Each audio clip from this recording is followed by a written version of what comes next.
Good morning. It is Sunday, June 30th. Month is over. Crazy. Just got up. Had my morning crying jag. I'll be glad when I can wake up and not just feel so sad.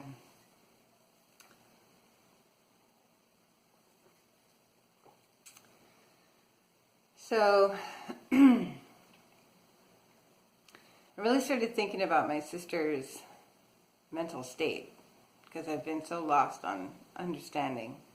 And I'm not going to get to understand, but if I want to come to terms with everything, I think I have to at least speculate. And one of the things that I learned about when I was younger, in my many years of therapy, was that because of the many traumas that my sister and I went through for such an extended many years, one of the things that can happen is that you can get split personality disorder. And with that, it's not necessarily like Sybil. There's many forms of it, but it allows you to compartmentalize certain experiences in your life into a personality and then put that aside when you need to. It's your brain protecting you. And it's not that you forget entirely what you've experienced. It just allows you to sort of separate yourself from it because it wasn't you. Or if you need to go back to that personality because it's useful in coping with a certain experience, you can bring it back, use it, and then put it away again. But the downside of that is that all of your lives are diluted because none of them are full. And I suppose I can understand letting go of a life if you feel that it's all very watered down. And from what I can tell, from what I learned when I was in Portland and from my own experience with her, my sister had about 5 different, distinctly different, not talking to each other, very little knowledge of each other at all, personalities. I want to understand. That's what I do. But I don't get to. Not really. She's gone. And she wasn't talking. She didn't talk to any of us in any of her lives. Not enough. We all knew very little of her. And none of us really knew anything about each other. So, I have to come to terms with the fact that I don't get to know. As much as I can talk myself off the ledge and stop myself from crying, because she chose to leave, I can talk myself off the ledge in some understanding as far as like, okay, maybe it was this. Maybe there was some split personality disorder, which would be completely understandable for the experiences in her life. And she refused treatment of therapy of any kind in almost completely. She had only a few bouts of very short-lived therapy in which she only shared very small portions of her life with her therapist, admittedly. And so, yeah, so it's very possible that this is something that she had. That would be understandable. So I've come to terms with that a little bit for today. I've got today's version of understanding in place. Had a little bit of a spastic cleanup of the apartment because that always makes me feel better to clean. And it's tidy. It looks nice. But it's Pride in San Francisco. What? It's the best place to be for that. And we are, not joking, a block and a half from the parade route. So, I gotta get myself dressed. I can't go to the gym because I gotta go to the parade. My brother's on his way over, and we're all 3 gonna go. I gotta get dressed, and I'll probably get my exercise using my feet on the ground. Sun's out, so we'll see how it goes. See you guys later. Hi, it's Sunday night. It's kind of late. We did San Francisco Pride today. It was amazing, and it was such a mess this morning. I just didn't wake up in a good place, and was really struggling with my thoughts about my sister, and just not being able to understand. And I'm not going to get to, and that's something I'll have to come to terms with, but one of the biggest things is that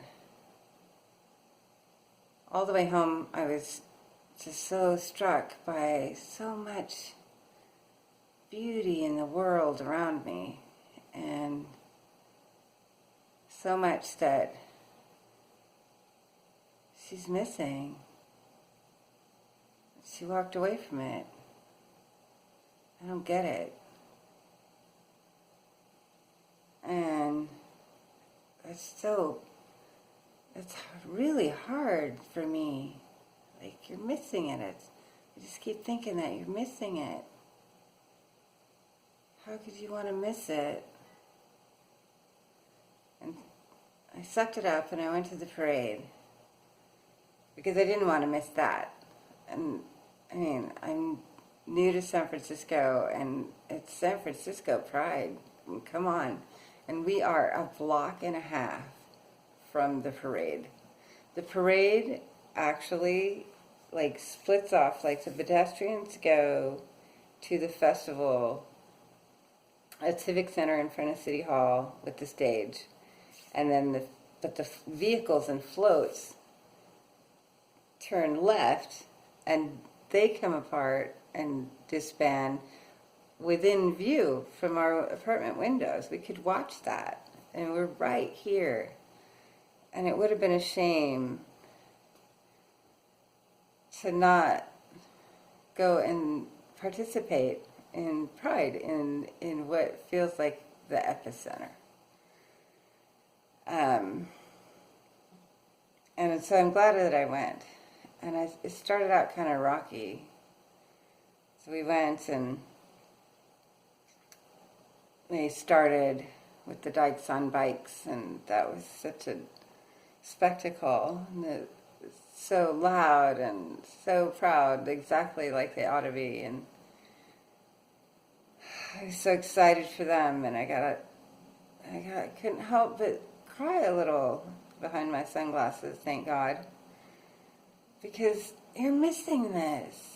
Just the beauty and these people's pride and energy and just everything. And the people around us were great. There was a protest against the police being at the protest, because the parade is a protest in and of itself. But there was some people that sat down and blocked. After the Dykes on bikes, they blocked the rest of the parade for more than an hour. And we all sat around and waited, stood and waited and wondered, and eventually discovered the live streams on Twitter of the people that were sitting in the street and holding back the parade because they didn't want the police involved and at the parade, which is a fundamental core issue of the original parade and protest. So it's an understandable protest, and it was a delicate thing for them to remove the stoppage. But they did. But in the meantime, while we all stood around for an hour wondering where our parade was, everybody was totally cool and calm and patient. And nobody was anxious and angry and where's my parade, as you would think. It was great. It was just a community of people waiting patiently for their parade. And, oh, well, there's a protest. And they weren't even mad about that. It was just, oh, well, that makes sense too. And they get a voice too. And we'll wait. And it was just the best of things for a minute. And I continue to just, you're missing it. You just opted to cut out. And there were some, initially the first part of the parade was, they were the real protests. They were the people that, they are marching. They're not corporate walkers. They're marching for things they believe in very strongly. And this is what we're about. This is what we're supposed to get to do. And they had great causes and so much energy. And I couldn't help but cry for what they believed in and all my hope for them, and that I love that they could march.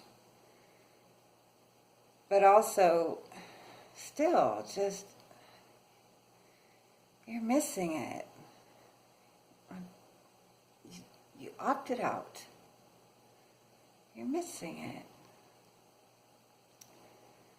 But in the end, we stuck it out. This is an epically long Pride Parade. It was, well, the hour of waits. And then, so we went out at like 10 in the morning, and we didn't get home, I think, until 4.